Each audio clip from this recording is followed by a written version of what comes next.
Well, the club had been in a mess for quite a while, really. It had not qualified for Europe for, I think, 7 years. It hadn't won the league for 11 years. It was taken over by a New York hedge fund when the Chinese owner of AC Milan was unable or unwilling to meet the debt service, the debt that he had used to buy the club.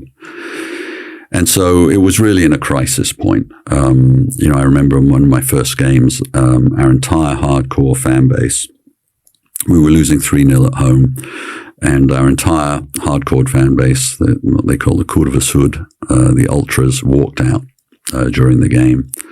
And we were playing with an empty 3 tiers of San Siro at the goal we were trying to score in.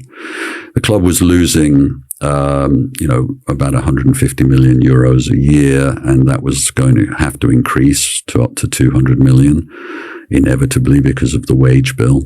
They had gone on a big spending spree, and so we had a lot of players on big contracts, and obviously the team performance was still average. So there were a lot of challenges, I would say. Again, we didn't have a commercial sales department. It was really, to the extent we did, there tended to be local deals. So most of the sponsorship deals, 2/3 of the sponsorship deals were local Italian deals, only 1/3 international.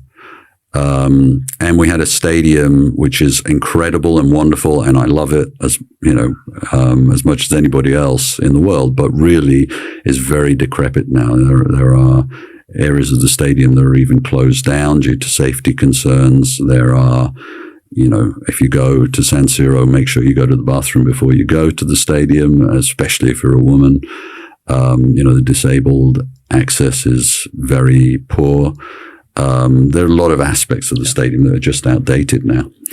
So, this was a set of facts I was presented with, and I arrived not speaking Italian, brought in by a New York hedge fund with great skepticism behind